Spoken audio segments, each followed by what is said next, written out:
अगर आपने kitchen gardening channel को अभी तक सब्सक्राइब नहीं किया है तो इस लाल बटन के ऊपर क्लिक करके आप सब्सक्राइब कर सकते हैं और साथ में ये बेल का निशान आ रहा है, इसके ऊपर क्लिक कर लेने से आपको नोटिफिकेशन मिल जाया करेगा जब भी मैं कोई न्यू वीडियो अपलोड करूँगा।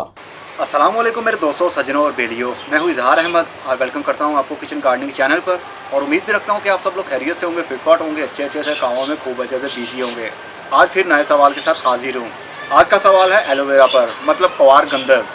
सोबिया कहती हैं, अस्सलाम वालेकुम सर, हमने एलोवेरा का प्लांट लिया है लेकिन उसके अंदर जो पल्प है, जो जेल है, वो बहुत ही कम है, तो उसको बढ़ाने के लिए क्या करना चाहिए।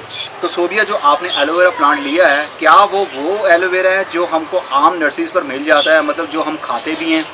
अगर तो वो ही है तो उसका जो जेल नहीं बन रहा वो फ्यूचर में बहुत जल्द बन जाएगा। अगर आप प्लांट को बड़े पॉट के अंदर शिफ्ट कर दें और पानी कम दें तो उसके अंदर जल भरना शुरू हो जाता है। इतना भी कम पानी नहीं देना कि उसके अंदर जितना जल है वो सूख जाए। गमले की ऊपर वाली मिट्टी ड्राई हो तो तब आप उसको पानी दें तो उसके अंदर जेल भरा जाएगा। और उसको शेडी एरिया में रखें, डायरेक्ट धूप में मत रखें जब तक कि उसका साइज़ इंक्रीज़ नहीं होता।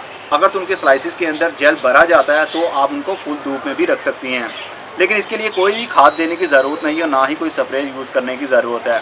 सिर्फ पानी और मिट्टी के ऊपर ही फोकस रखेंगे तो आपके प्लांट की हेल्थ अच्छी हो जाएगी और उसके अंदर जेल भी भरा जाएगा।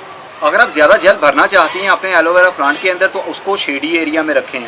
सर्दी के दिनों में इसकी ग्रोथ बहुत ही अच्छी बढ़ जाती है, मतलब उनके स्लाइसिस के अंदर बहुत सारा जेल भरा जाता है क्योंकि उस मौसम में ठंडक ज़्यादा होती है और साइज़ इंक्रीज़ होता रहता है उसके पत्ते का। इस पौधे की ग्रोथ के लिए कोई भी मिट्टी की रिक्वायरमेंट नहीं है, चाहे तो चिकनी मिट्टी के अंदर करें या फिर बालू मिट्टी के अंदर करें, ये हर मिट्टी के अंदर इजी ग्रोथ कर लेता है। लेकिन जेल को भरने के लिए उसको शेडी एरिया में रखिए। उम्मीद करता हूँ आपको अच्छे से समझ लग गई होगी। अब कल मिलेंगे किसी नए सवाल के साथ, तब तक के लिए good bye, see you and tata, और अपना बहुत सा ख्याल रखिएगा।